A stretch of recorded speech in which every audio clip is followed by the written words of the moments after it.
Masuk ke soal terakhir, yakni problem 4. Kita baca dulu.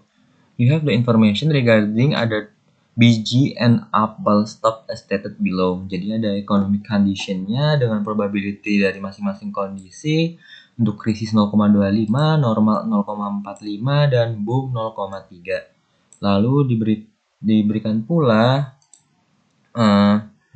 return dari masing-masing saham pada masing-masing kondisi. BG stock 0,08 pada saat krisis, pada saat normal 0,13, dan saat boom 0,15. Lalu Apple stock pada saat krisis negatif 0,13, normal 0,11, dan boom 0,19. Lalu kita juga diberikan info mengenai market risk premium dan risk free rate. The market risk premiumnya itu pada tingkat 8% dan risk free rate-nya sebesar 4%. Berdasarkan informasi tersebut, kita disuruh menentukan manakah saham yang memiliki level systematic risk paling tinggi dan manakah saham yang memiliki level unsystematic risk paling tinggi. Manakah yang memiliki total risk yang paling beresiko. Dan kita disuruh menjabarkan dan menginterpretasi jawaban kita. Ini informasi yang dikasih tahu di soal tadi ini ya. Return pada masing-masing kondisi dan probability dari masing-masing kondisi. Lalu ada market risk premium sebesar 8% dan risk free rate sebesar 4%. Nah, kita mengerjakan ini dengan konsep CAPM juga seperti pada nomor yang sebelumnya, nomor 3. Perlu diingat bahwasanya systematic risk direpresentasikan dengan beta yang ada pada capital asset pricing model. Jadi expected return melalui model CAPM kita dapat mengetahui bahwasanya expected return suatu saham merupakan risk free rate ditambah dengan systematic risk dikalikan dengan market risk premium. Oleh karena itu kita bisa menghitung terlebih dahulu expected return dari masing-masing saham terlebih dahulu dengan cara yang sebelumnya, yaitu ini expected return saham A merupakan sum dari probability dengan masing-masing return pada masing-masing kondisi. Jadi untuk expected return saham A diukur melalui 0,25 dikali 0,8 ditambah 0,45 dikalikan 0,13 ditambah dengan 0,3 dikalikan 0,15. Dapatlah expected return saham A sebesar 12,35%. Lalu expected return saham B dengan cara yang sama, yakni 0,25 dikalikan negatif 0,13, 0,45 ditambah 0,45 dikalikan 0,11 ditambah 0,3 dikalikan 0,19. Didapatkan angka expected return saham B sebesar 7,4%. Setelah kita memperoleh expected return dari kedua saham, maka kita bisa menggunakan persamaan matematika dengan tukar ruas untuk mencari systematic risk melalui CAPM formula. Untuk saham A, expected return saham A sama dengan RF ditambah systematic risk saham A atau beta A dikalikan dengan market risk premium. Expected return-nya kita udah dapat 12,35% dari perhitungan yang ini, sama dengan RF-nya 4% diketahui di soal dan ditambah beta A systematic risk saham A dikalikan dengan market risk premium 8%. Perlu diketahui ya, ini yang diketahui di soal itu market risk premium bukan market return. Jadi kita nggak usah ngurangin lagi ini dengan 4% karena market risk premium itu kan RM min RF kan. Jadi ini cukup perlu diperhatikan gitu. Dari sini kita tukar-tukar ruasnya, dapatlah beta A sama dengan 1,04375. The same way kita gunakan untuk saham B, expected return saham B sama dengan RF ditambah beta B dikalikan RM min RF atau market risk premiumnya. 7,4% dapat dari sini sama dengan 4% ditambah beta B dikalikan market risk premium 8%. Beta B kita peroleh 0,425%. Lalu karena stok A itu memiliki nilai beta yang lebih tinggi, maka stok A dapat diketahui bahwasanya dia memiliki systematic risk yang paling tinggi di antara dua saham tersebut. Si BG Stock itu systematic risk-nya lebih besar. Lalu manakah stok yang lebih beresiko? Nah, kalau manakah yang lebih beresiko itu nggak cukup dari ngelihat systematic risk-nya aja, tapi menggunakan total risk. Di materi-materi sebelumnya dapat diketahui bahwasanya total risk direpresentasikan dengan standar deviasi dari saham tersebut. Jadi kita bisa mengukur varians dan standar deviasinya terlebih dahulu ya.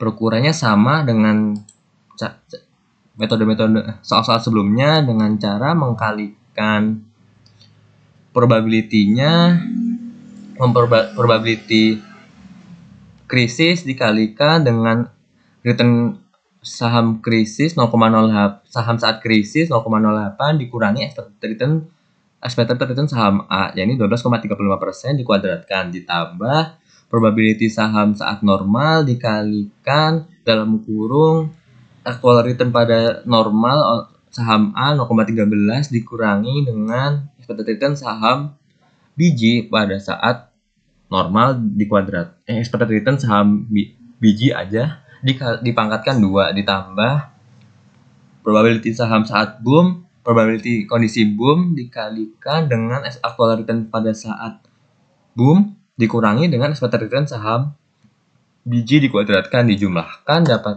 didapatkan angka 0,0070275. Hal yang sama dilakukan untuk SOCB dengan cara yang persis sama seperti soal-soal sebelumnya, yakni mengalihkan probability-nya dikali actual return saham B saat krisis dikurangi expected return-nya dikuadratkan ditambah 0,45 dikali 0,11 dikurangi 7,4 dikuadratkan ditambah 0,3 dikali 0,19 dikurangi 7,4% dikuadratkan, diperolehlah nilai 0,015024. Lalu kita akarkan, dapatkan standar deviasinya dengan pangkat setengah 2,65 dan standar deviasi saham B sebesar 12,26.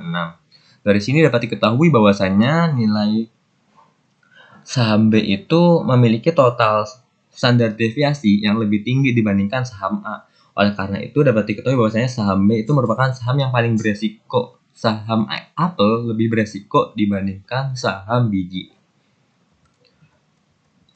Lalu berikutnya kita menentukan unsystematic risk dari rumus tersebut. Dari materi sebelumnya dapat diketahui bahwasanya total risk merupakan penjumlahan antara systematic risk dengan unsystematic risk. Karena kita sudah memperoleh total risk yang direpresentasikan oleh standar deviasi dan unsystematic risk yang direpresentasikan oleh beta, maka kita bisa mengukur unsystematic dari saham tersebut. Untuk unsystematic saham A diperoleh melalui standar deviasi saham A 2,65 dikurangi dengan systematic risk, yakni 1,04375. Dapatlah nilai negatif 101,72%. Dan unsystematic saham B yakni sebesar 12,26% dikurangi dengan 0,425. Ini sebesar negatif 30,24%. Lalu dapat diketahui bahwasanya stok B memiliki tingkat sistem unsystematic risk yang paling besar. Jadi karena ini kan sama-sama negatif, maka yang paling lebih kecil kan yang ini kan, lebih besar yang ini kan, yang negatifnya lebih dikit. Jadi ya di antara dua saham ini, saham Apple memiliki unsystematic risk yang lebih besar. Ini ada sedikit catatan juga yang sebenarnya udah dijelaskan sedikit, bahwasanya pada konsep security market line dapat diasumsikan bahwasanya unsystematic risk dapat diminimalisasi melalui diversifikasi. Tapi walaupun dari minimalisasi, si unsystematic ini nggak bisa zero gitu. Ya asymptote zero. Karena selalu tertanam gitu dalam saham. Dan kita tidak bisa sepenuhnya mengeliminasi unsystematic risk tersebut. Jadi ini ya, semakin banyak jumlah sahamnya, maka portofolio risk akan turun karena diversifikasi yang kita lakukan. Penurunannya terjadi di unsystematic risk-nya saja. Systematic risk tidak mengalami penurunan karena sifatnya given dari variabel makroekonomi. Lalu ini ada beberapa catatan lagi terkait karakteristik dari systematic risk dan unsystematic risk. Beberapa contohnya, systematic risk itu dapat memengaruhi semua sekuritas, tidak dapat dieliminasi melalui diversifikasi dan tidak dapat diminimisasi atau dikontrol. Contohnya adalah interest rate risk, risiko tingkat bunga, risiko pasar, risiko inflasi, dan risiko mata uang. Kan kalau ada risiko-risiko ini kan kenanya tuh nggak cuma satu saham doang kan, jadi sepasar itu semuanya itu kena gitu. Jadi nggak bisa diminimasi dan mengaruhi keseluruhan sekuritas. Sedangkan untuk karakteristik unsystematic risk itu ada, dia tuh pertama unik untuk tiap-tiap stok dan industri. Jadi stok saham A itu memiliki unsystematic yang tentunya beda dibandingkan stok B. Lalu dapat dieliminasi melalui teknik diversifikasi dan dapat diminimisasi atau dikontrol. Contohnya itu ada risiko bisnis, risiko finansial, risiko likuiditas, dan default atau risiko cedera janji atau gagal bayar kalau dalam konteks perbankan.